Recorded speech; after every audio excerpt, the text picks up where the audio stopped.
Well, it's Tuesday, and you all know what that means. Once again, we got the National Wrestling Alliance with PowerrrSurge, with some interesting matches that took place during this time.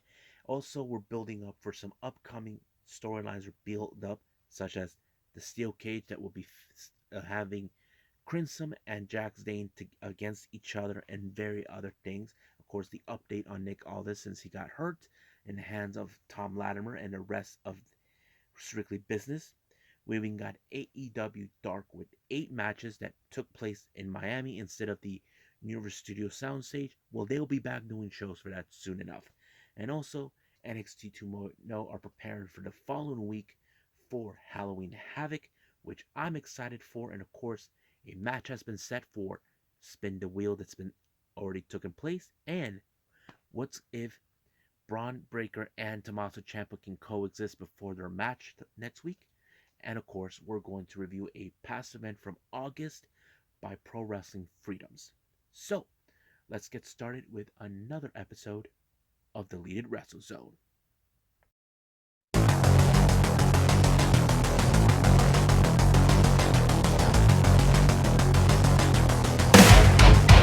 Are you ready? Get up, get up! Get up, get up! Get up, get up! Get up, get up! Get up, get up! Get up, get up!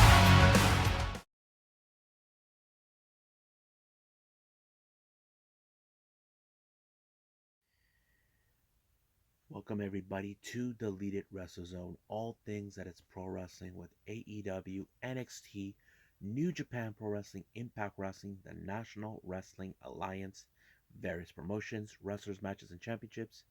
I am your host, Jay, right here. So, let's begin with the National Wrestling Alliance PowerrrSurge. It opened up with the match that's already been taped. This one's between Jeremiah Pluckett and against a guy who I never heard of named Heartthrob Jaden. Now, he seemed like a heartthrob from what I can tell, but Jeremiah Plunkett is the one guy who definitely has like a chip on the shoulder if you take a look at him. But he was able to pick up a very interesting win. Um, I don't know why they couldn't put a much bigger star, but no, it did not. But I'm okay with them putting matches in PowerrSurge since this is not NWA Power like we normally do. Now, the battle between both Jack Stane and Crimson is taking higher and higher. They're going to be in a steel cage match.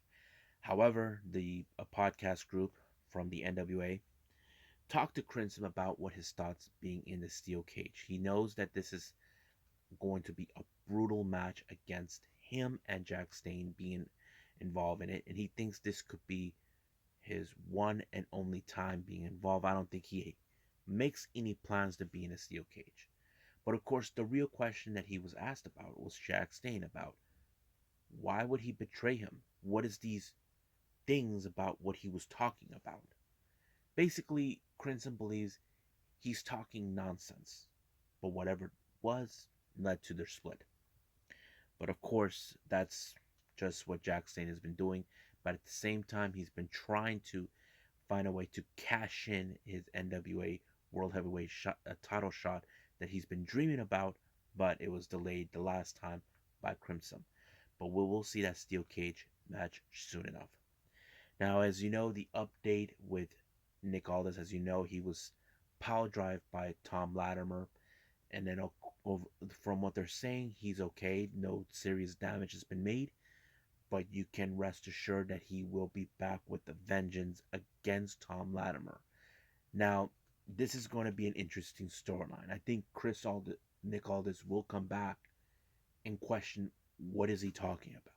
What makes him so certain that all of this, that he's been getting everything free? And that kind of tells the story saying, you left me behind while you are out there trying to be a star or a god or whatever. So there's going to be a lot of back and forth, like all this and that. But it's going to be a good story. However, in this match that we just witnessed, this was Tim Storm against Tom Latimer. As you know, Tim Storm was there on the day Nick Aldis got pile drive by Tom Latimer. So basically, he wanted to take revenge against him for what he did to Nick Aldis. However, it came for no avail because, as you know, Tom Latimer, he views Tim Storm that he needs to leave the NWA and never come back. He believes that his time is already done. It's over. It is time for him to shine. But the Tim Storm will never do that. That's not who he is. But he is the guy who wants to stick around and give something back to the NWA. Now, the show kind of had an interview with Billy Corgan talking about the upcoming events, and of course, other states they're planning to go back where NWA made famous, like Kentucky, all of that place, and possibly maybe Tennessee. Those areas were, from what he says, are in the heart of what NWA were back in the day. And I think it's pretty good. And I think many fans will probably question, would they go to this area? It all depends on where the NWA made famous. But if there's any chances they'll go to those territories, they may never go. I don't know. I mean, I would love to see NWA come down here to California, mostly in San Diego or LA, somewhere around those areas. But we'll see where that goes. But the rest of the entire episode of PowerrrSurge, they even relived the match between Camille versus Layla Hirsch at the NWA Empower, and we all know what happened. But it was alright. I wasn't too much. I didn't expect a whole lot, but I mean that's how it is. But let's move forward with AEW Dark.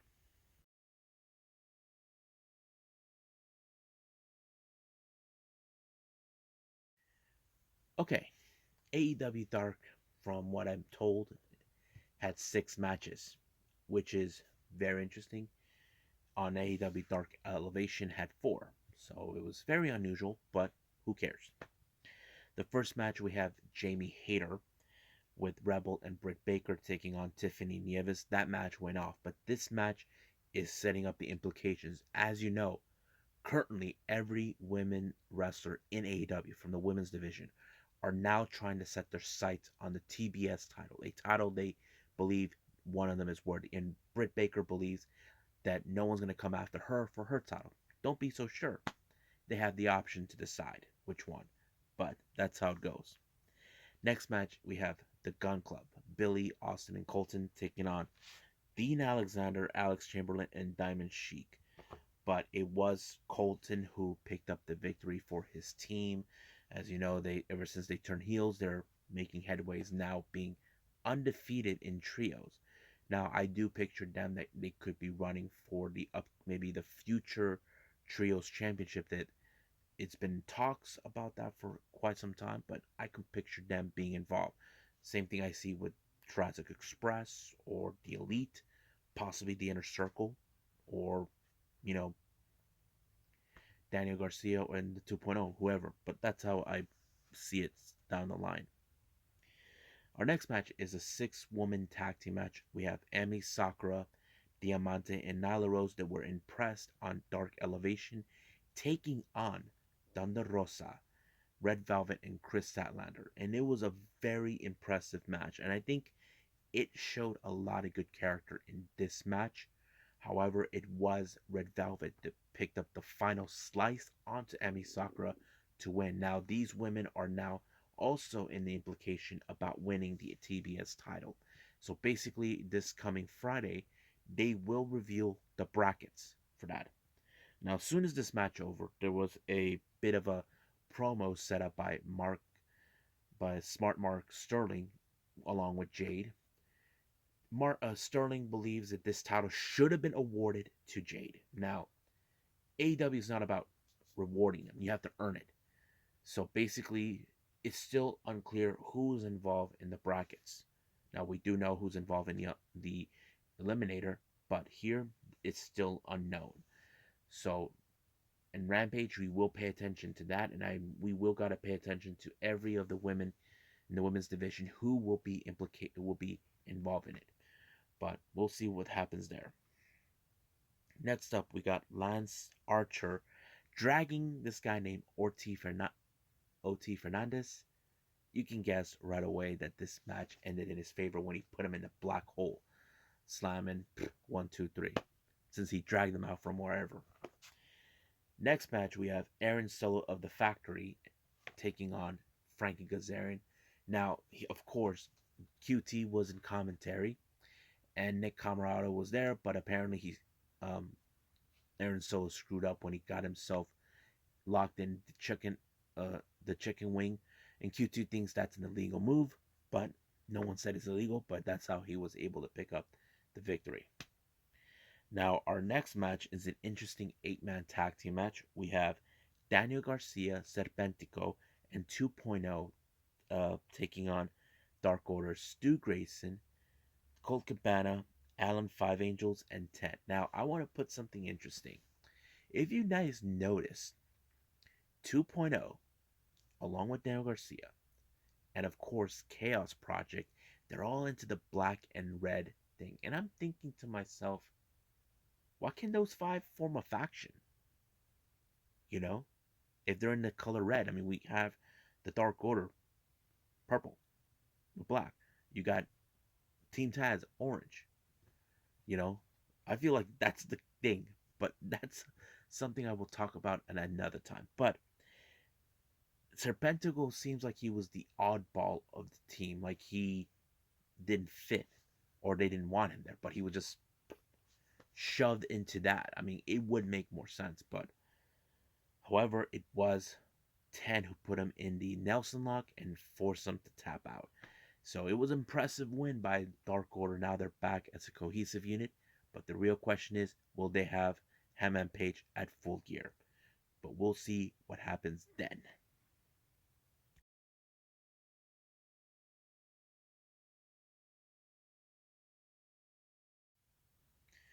Alrighty, NXT 2.0 had some interesting things that took place. As you know, next week is Halloween Havoc.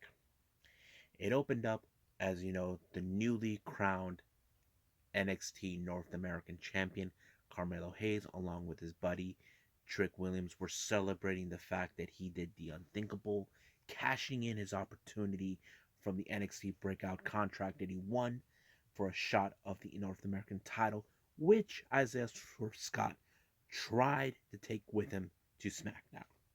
However, we just saw the return of Johnny Wrestling himself, Johnny Gargano. Basically, Carmelo Hayes had never met Johnny before, but he decided to insult him by bringing out his daughter's name. If you guys don't know what I'm talking about, Indy Hartwell. But however, someone else took offense to that, and that is Johnny Gargano's newly son-in-law, Dexter Lumis. And of course, Dexter Lumis put Trick Williams in a silencer, but he was able to escape. But they managed to take the NXT North American Championship hostage. Now, later on in the event, Carmelo Hayes and Trick went to every locker to find it. However, if you guys recall what happened last year with Cameron Grimes, well, this is going to be a little funner. It appears that Hayes and Trick are on their way to the haunted house of horrors. Basically, Dexter Lumis' playground. Now, I don't know how Gargano is going to deal with it, but I'm sure Dexter Lumis is going to show him how to act like it. I hope they have the zombie ref.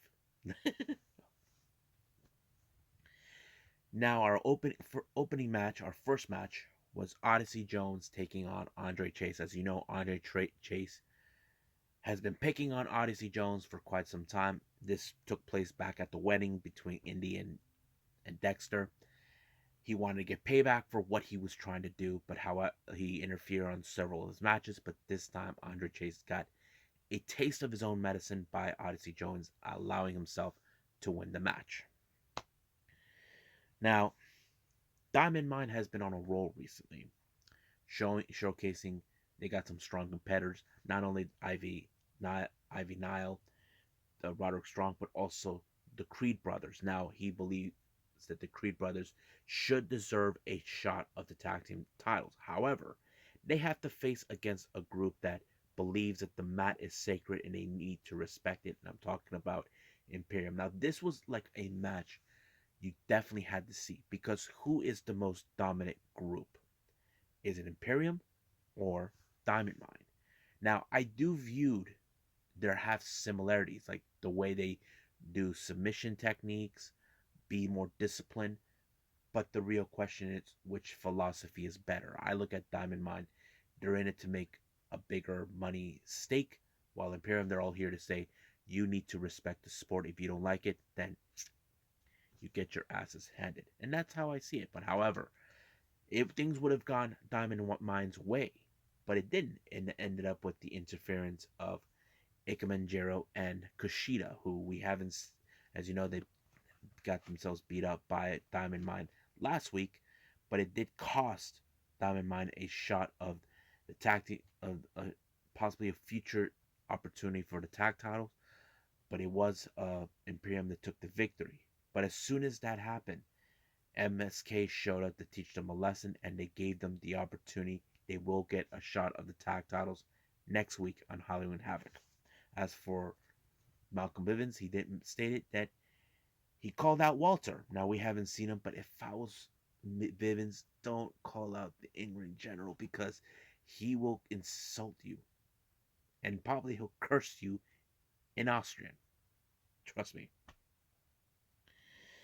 Now, in recent time, we have seen Von Erich try to bond with Kyle O'Reilly. Now, you know, Kyle O'Reilly had issue trying to have trust issues after what happened with Undisputed Era.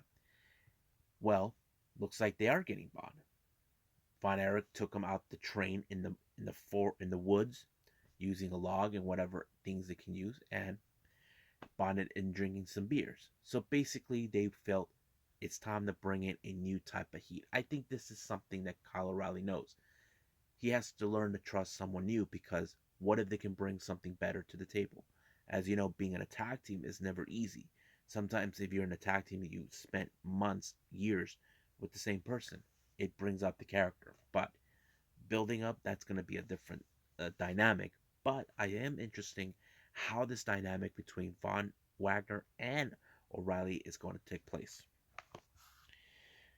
Now, in recent time, we have seen Joe Gazing acting like a messenger of whatever. Sometimes I don't understand, but I think one thing that was disturbing, you see a reflection of a window, and Paxter was right there. I mean, what is going on? And that kind of put me like, is he trying to get through to him? Like, you can tell Paxter, he is a beast, but how are you going to break a beast? I don't know. Now, I did mention this before, speaking of what Carmelo Hayes did to get a shot of the North American title. I knew that, of course, that Santos Escobar was not going to be happy. He did warn them, but the problem is he felt that he took his shot. That's the thing that bothers, of course, Santos. But he felt that ever since then that the final ingredient was Electra Lopez, that he was going to have her by her side to ensure he wins the title. But it didn't go exactly to plan. However, Electra Lopez was about to give out a promo until she was interrupted by her opponent of the night, Cora Jade. But this match with Cora Jade was one of the most biggest upsets ever. Basically, you look at Electra Lopez as the dominant force, but somehow Cora Jade was able to overcome it. Now, because of what happened, Legado made a decision to confront them by beating Trey Baxter, and Electra Lopez tried to get in her face, but luckily Brooks Jensen and Josh Briggs showed up to give the helping hand. So this time we could see a different dynamic with Legado who's in the face, since we now know that right now, ever since Santos was unable to acquire the North American Championship, but we'll see where they're going to go with that. Now, We did have the triple threat match for who's going to win and spin the wheel. We have Io Shirai, one half of the NXT Women's Tag Team Championship, versus um, Persia Pirotta, and of course from Toxic Attraction, JZ Jane. This was a very interesting match. I was a bit more like, okay, I don't think it's gonna matter who's gonna win because we all can see how this could play. Io Shirai is willing to retain the tag titles, but there's others that are determined to win it. As you know, Indy was normally teaming with Candice, but she's out. She teamed up with her best friend, Persia, and Toxic Attraction are trying to be the dominant female faction all over. But however, it was Io Shirai that picked up the victory, and she spun the wheel. And of course, the stipulation is none other than Scareway to Hell ladder match. This is going to be one crazy match. If you guys remember, there was a match like this before, and that was for the women's championship from last year. And that's something I gotta see. Now, next week, we're also going to witness the debut of Solo Sikoa. Now, if you guys don't know who he was known as Sifa Fatu, who is known as The Problem, another member of the Inoue family, basically from Rikishi, Tonga Kid, and all that. And of course, I think he is related to Jacob Fatu. But yeah, so I'm excited for that. Now, Ikemanjaro and Kushida are now going to go back in time. Basically, they're teaming together. Now, Kushida, he normally doesn't tag team, but I think with Ikemanjaro, it could fit perfectly because A, they have a unique sense of style. Like, you look at Kushida, it's all about Back to the Future. Ikemanjaro wearing those ridiculous jackets. But I think it's going to be a good combination. Now, for the second week in a row, we see Tony D'Angelo taking on this guy I never heard of, Fu Fang. But it was an impressive match, and Tony Angelo is bringing something different to the table. But in the post match, he was interviewed about the disappearance of some guy from um, lashing out, saying that of its disappearance. But of course, he doesn't want to talk about it. He gave the money that to the interviewer, saying, "We're all gonna forget about it, like it never happened." Now, the next match we have is a tag team match for between Legato's Raul Mendoza and Wilder taking on Brooks and Brooks Jensen and Josh Alexander, but they were attacked from behind. It was just way too much. They could have. This one went into the.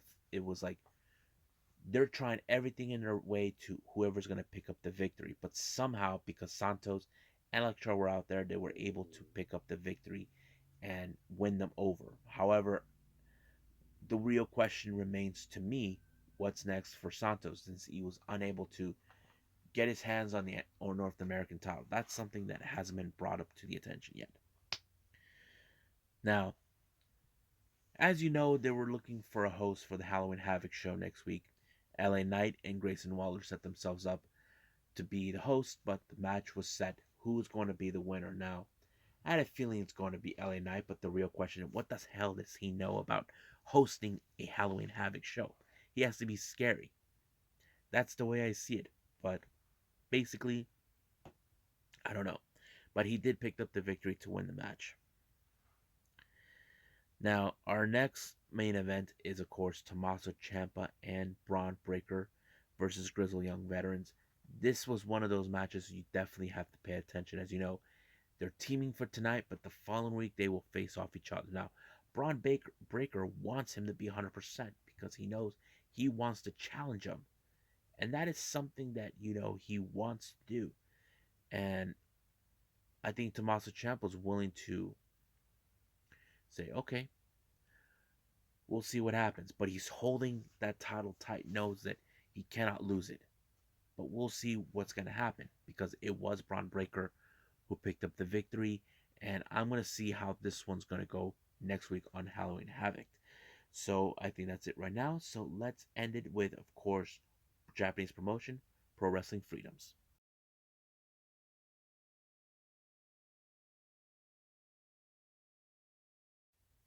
Okay, the last thing I got for all of you is Pro Wrestling Freedoms. This is the ERE produced ERE Night. This is one of the most interesting factions within this promotion. They decided to produce this entire show. They opened up the show, of course. I don't know what they're saying in Japanese, but seems excited. The opening match was a singles competition, non-death match or hardcore match. It's between, well, a little bit of it. Takahiro Katori taking on Jun Kasai. This was like a match between the newer generation and the older generation. Jun Kasai, who represents the older generation, he was able to hold his own against a guy who is eager to prove himself he can step up to the level of Jun Kasai. But however, Jun Kasai actually was able to defeat him by pinning him down and making him bleed. So yeah, that's the kind of thing that goes on in these type of shows. Our next match is a tag team. We got Unchained, Rina Yamashita, and Keiji Fukimoto taking on um, Kamui, and of course another fellow member of Unchained, and of course Rina's tag team partner, and you guys know him too. He's also not only tag team in Freedoms, but also the Super Asian champion Minoru Fujita. And I was a pretty impressive match, but I was impressed that Rina was able to step up against her own tag team partner, regardless that they're champions. But, however, it was Rina who was able to pick up the victory when she put Kamui away with the pinfall, allowing herself to win it for her and Kenji. It was a good match. I think it was really interesting. Now, this match originally started as a battle royal. It featured Tomoya Irada, Rekka, Dragon Libre, Kengo, Yuya Suzumu, Braham, Brahman Shu, Brahman Kai, Tatsuhito Kai Takawaima, and Takashi Sasaki. However, one of the members of ERE showed up, made the match against Dragon Libre versus everyone. So basically, it became that way. He lost. Too much of the numbers game. I think he was being a hot-headed. He did not like how this match was going, not in his favor, but he got a taste of his own medicine for opening his mouth. Now, I don't know what they were saying, but I can tell from the expression how they were doing it, but that's how I see it. Our next match is a hardcore match of a tag team. We have Daisuke Masawaka teaming with Chris Brooks, taking on Mammoth Sasaki and Toru Sugiura. Another good match. Everything was brought in, toys, all of that. But it was Sasaki who picked up the victory in order to win for his team. It was really good. I liked it. Uh, Now, our main event is the showdown between all members of ERE, all four of them in the match. Um, Taiyuki Uiko, Toshiyuki Sakeda versus Masashi Takeda and Violento Jack. It was insane. These guys did not hold any punches. Since they're part of the same faction, but they pulled it off great. I think it was a good match. Not the one of the greatest, but it was a good match. In the whole thing with making the bleed, all that stuff. Ugh. But I enjoyed it. So I think that's pretty much it with Pro Wrestling Freedom. So let's end it right now. Well, I hope you guys enjoy this episode. Coming up, we got the New Japan Pro Wrestling for the G1 Climax. We're ending the B block. Who is going to walk out as the B block finalist to take on Kota Ibushi, who won the A block? And then we'll be facing off this coming Friday to hopefully get a chance to compete for the IWGP World Heavyweight Championship.